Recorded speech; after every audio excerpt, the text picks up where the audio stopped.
겨울철에는 활동량 감소와 추운 날씨로 인해 면역력이 저하될 수 있습니다. 이러한 시기에 면역력을 강화하는 음식을 섭취하는 것이 매우 중요합니다. 겨울에 특히 추천되는 식재료 중 하나는 시래기입니다. 시래기는 햇볕과 바람을 많이 받아 말린 무청으로 겨울에 갓 지은 밥 위에 올려 먹거나 된장국, 감자탕, 고등어 또는 코다리 조림 등에 넣어 먹을 수 있습니다. 시래기는 영양소와 비타민이 풍부하며 건강 음식으로도 인기가 높습니다. 시래기의 재배 과정에서 식이섬유가 3배나 증가하고 암 예방 효과도 10배 높아진다고 합니다. 특히 강원도 양구 지역의 시래기는 맛과 질이 뛰어나서 인기가 있습니다. 시래기를 선택할 때에는 길이가 30cm 이상이며 줄기에 푸른빛이 도는 것을 찾는 것이 좋습니다. 또한 잘 마른 것을 선택하는 것이 중요합니다. 시래기가 겨울철에 주목받는 이유는 다른 식품들과 비교해 무기질과 비타민 함량이 월등히 높습니다. 우유에 비해 2배의 칼슘과 소고기보다 8배의 철분을 함유하고 있어 뼈와 치아의 건강뿐만 아니라 혈액 생성에도 필수적입니다. 더욱이 식이섬유의 함량은 건조 과정을 거치면서 34배 증가해 시래기의 전체 무게 중 35% 이상을 차지하게 되며 이는 장 건강에 매우 유익합니다. 대장암 예방에도 도움이 되는데요. 대장암은 대장 내의 염증과 유해균 번식으로 발생하는 질환입니다. 시래기에 함유된 영양소들은 대장 내 염증을 감소시키고 유해균을 억제하는 데 효과적으로 작용하여 도움을 줍니다. 칼슘은 대장의 수축과 이완을 조절하여 장 운동을 개선하는 데 기여하고 철분은 대장의 혈액순환을 촉진하여 염증을 감소시키는 데 기여합니다. 또한 식이섬유는 대장 내 노폐물과 염증, 발암물질을 흡착하여 배출하는 데 중요한 역할을 합니다. 그런데 시래기의 건강상 이점은 잘 알려져 있지만 그것과 어울리지 않는 음식들에 대해서는 많은 사람들이 잘 모르는 경우가 많습니다. 우선 시래기와 잘 맞지 않는 음식은 두부입니다. 시래기와 두부를 함께 드시는 것은 권장하지 않습니다. 이유는 두 음식 모두 칼슘 함량이 높기 때문입니다. 시래기에는 100g당 우유의 2배에 해당하는 270mg의 칼슘이 그리고 두부에도 100g당 180mg의 칼슘이 들어있어요. 이렇게 두 음식을 함께 섭취하면 칼슘 섭취량이 과도하게 증가할 수 있습니다.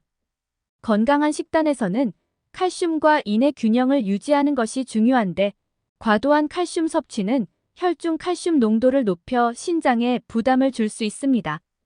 또한 칼슘과 인의 상호작용이 칼슘 흡수를 방해할 수도 있습니다.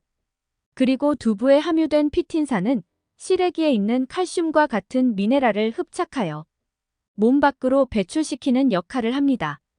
이러한 이유로 시래기와 두부는 따로 섭취하는 것이 건강에 더 이롭습니다. 그러면 시래기와 최고의 궁합을 이루는 음식 뭘까요? 바로 된장입니다. 두부와 달리 된장은 발효 과정을 거치며 피틴산 성분이 파괴되기 때문이죠. 시래기와 된장을 함께 드시면 콩의 건강 효능까지 얻을 수 있어요. 특히 노화 방지에 효과적인 항산화 성분이 36배나 증가하고 항암 효능도 뛰어나 시래기에는 글루코시놀레이트라는 항암 성분이 함유되어 있어 암세포의 증식과 전이를 억제합니다. 하지만 시래기에는 단백질이 부족한데요.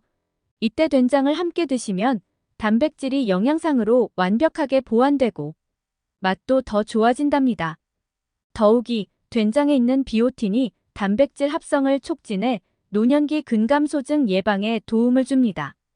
그리고 시래기 속의 칼륨이 된장에 있는 나트륨을 배출시켜주니 건강에 정말 좋은 조합이죠. 시래기는 많은 건강 혜택을 제공하지만 위장이 약한 분들은 조심하는 것이 좋습니다. 시래기는 소화효소, 특히 탄수화물 분해에 효과적인 아밀라제가 풍부하고 무보다 10배나 많은 식이섬유를 함유하고 있어 장운동을 촉진하고 변비를 예방하는 데 도움을 줍니다. 그러나 위장이 약한 분들에게 과도한 섬유소는 소화 과정을 지연시킬 수 있으며 복부 팽만감이나 만성 소화불량을 유발할 수 있고 시래기의 찬 성질이 위장에 부담을 줄 수도 있습니다. 하지만 걱정하지 마세요. 위장이 약한 분들도 시래기를 즐길 수 있는 방법이 있습니다. 시래기를 부드럽게 소화하기 위해서는 겉껍질을 벗겨 부드럽게 불리는 것이 중요합니다. 미지근한 물에 약 1시간 동안 불렸다가 1시간 정도 푹 삶으면 소화에 더 좋습니다. 여기에 작은 팁을 드리자면 삶을 때 식초를 약간 넣어주시면 좋습니다. 식초의 산성분이 시래기를 더 부드럽게 만들어주고 누린내를 없애면서 식감도 좋게 해줍니다. 이렇게 준비하시면 위장이 약하신 분들도 시래기를 건강하게 즐기실 수 있습니다. 시래기와 아주 잘 어울리는 두 번째 음식은 감자입니다. 감자탕에 시래기를 넣거나 쌀밥 대신 감자와 시래기를 함께 끓여 드시는 방법이 있죠. 이런 조합은 오래전부터 전해져 온 건강식단의 일부입니다. 감자는 비타민 C와 저항성 전분이 풍부하여 대장 속 유해균을 없애고 시래기에 있는 칼슘의 흡수를 도와줍니다. 시래기는 겨울철 비타민의 보고로 음식 중에서도 딸기보다 많은 비타민 C와 당근보다 더 많은 비타민 A를 함유하고 있습니다. 또한 강력한 항산화 성분인 베타카로틴이 풍부합니다. 이러한 영양소들 덕분에 시래기는 천연 감기약으로 불리며 손상된 세포를 회복시키고 바이러스로부터 보호해 면역력을 강화해줍니다.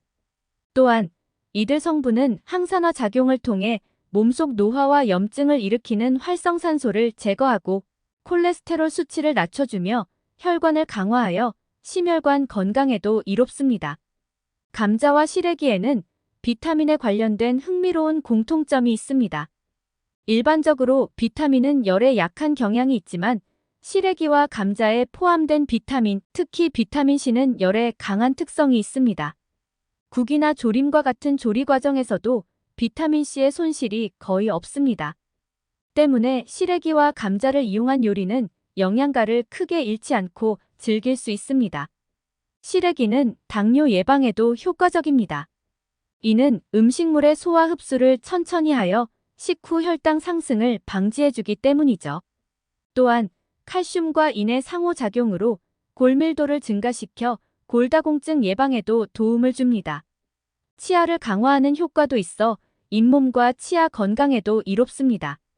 더불어 햇빛을 받으며 말려진 시래기는 비타민 D가 풍부하여 칼슘 흡수를 촉진합니다. 그리고 마지막으로 시래기는 신장 기능이 약한 분들과 잘 맞지 않습니다. 시래기는 건강에 아주 좋은 식품이지만 신장이 약한 분들에게는 조금 다른 이야기가 될 수 있어요. 최근에는 당뇨 합병증으로 신장 기능이 약해진 분들이 많으시죠. 이런 상황에서 시래기를 과다하게 섭취하면 시래기 속에 있는 인 성분이 몸속의 칼슘을 배출시켜버릴 수 있어요. 그 결과 아이러니하게도 골다골증과 같은 부작용이 발생할 위험이 있습니다. 그런데 여러분, 신장이 약하신 분들도 시래기를 피할 필요는 없어요. 들깨랑 같이 드신다면 말이죠. 바로 시래기와 함께 드시면 좋은 세 번째 음식, 들깨입니다. 추운 날씨에 관절염, 무릎 통증, 신경통으로 고생하시는 분들에게 특히 좋죠. 시래기와 들깨를 함께 드시면 아주 효과적인 보약이 됩니다. 들깨 자체에도 칼슘이 풍부하지만 특히 들깨 속의 오메가3 지방산이 시래기와 들깨에 있는 칼슘이 몸에 잘 흡수되도록 도와주고 몸속 칼슘의 유출을 막아줍니다. 놀랍게도 들깨와 시래기의 조합은 치매 예방에도 효과적입니다. 시래기의 인성분은 뇌 건강에 중요한 역할을 하며 시래기의 풍부한 칼륨은 뇌로 산소를 공급해 뇌 기능을 향상시켜줍니다. 시래기를 들깨와 함께 섭취하면 들깨에 함유된 불포화 지방산이 뇌 건강에 이롭고 특히 들깨의 지방질 중 90% 이상이 리놀레산으로 구성되어 있어 기억력 개선과 인지 능력 향상에 도움을 줍니다. 그래서 앞으로는 시래기와 들깨 두 가지를 활용한 나물을 만들어 드시거나 들기름을 뿌려 고소한 맛을 즐기며 뇌 건강에 좋은 효능도 함께 챙기시면 좋겠습니다. 시래기와 들깨, 이 두 가지의 완벽한 조화를 통해 건강을 더욱 챙기실 수 있을 거예요. 오늘 영상은 한국인의 겨울 식재료인 시래기였습니다. 영상이 도움이 되셨나요? 영상을 널리 공유해 주시고 유익한 정보를 나누세요. 구독과 좋아요, 그리고 알림 설정을 통해 항시 새로운 정보를 업데이트하세요. 그럼 더 좋은 영상으로 찾아뵙겠습니다. 감사합니다.